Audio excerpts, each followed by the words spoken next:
As we've reported, the city of Shanghai is under lockdown today as COVID cases continue to surge in China's financial capital. As William Brangham reports, it is the most severe measure by the Chinese government to isolate and track infections since it shut down the city of Wuhan after the virus broke out in 2020. One of the busiest cities in the world has gone quiet. Today begins the second phase in a two-part lockdown across Shanghai after a wave of new infections erupted, likely driven by the highly contagious subvariant of Omicron known as BA2. Summer Wen is an interpreter who lives in West Shanghai. We are not allowed to get out, and I have just to get my test today, this afternoon. And so far from me, of course, it is inconvenient, but still, I feel it's doable. The first phase of the shutdown began Sunday, centering on the financial district and surrounding areas. In the past week, many communities have seen these yellow and blue plastic barriers go up around housing complexes. Residents are required to submit to multiple COVID tests, and workers in hazmat suits man various checkpoints. Almost no one is allowed to leave their designated zone, not for work, not for medical care, nothing. Police in Shanghai flew drones outfitted with speakers, delivering airborne warnings to those below to wear masks and maintain social distancing.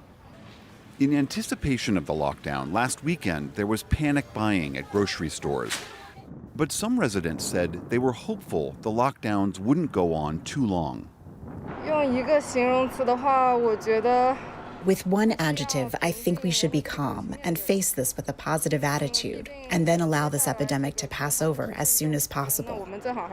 I still have some cereals left. Others, like PhD student Marek Narozniak, who's from Poland, said the measures were chaotic and were launched with little notice.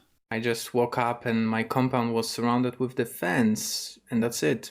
There was no announcement, there was no warning, no information, nothing.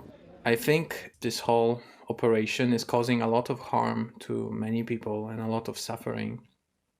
And I don't really believe that is necessary or appropriate. Shanghai reported 4,500 new infections today, which is still relatively low compared to the surges in other countries.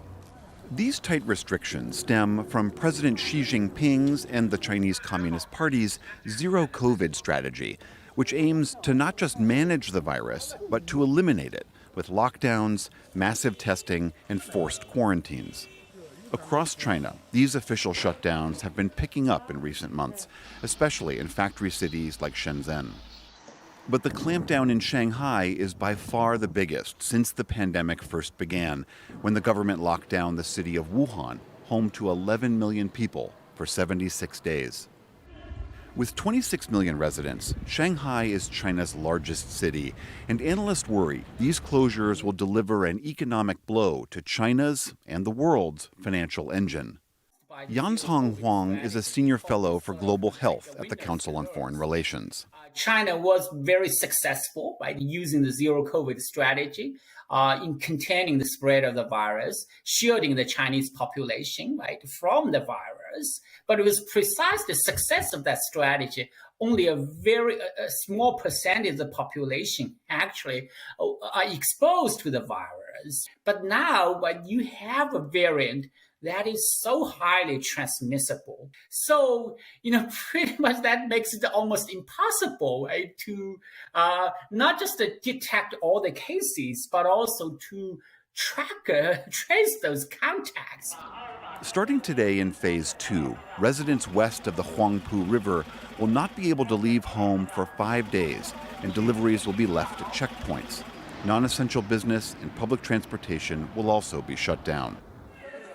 Earlier in the week, the government converted Shanghai's convention center into a makeshift hospital to house patients with 6,000 available beds. Nationwide, China's uptick in cases had been driven by an outbreak in Jilin province. Local officials there have also instituted travel bans and partial lockdowns in several cities. Back in Shanghai, empty streets, people locked away in their homes as China's war against the coronavirus continues. For the PBS NewsHour, I'm William Brangham.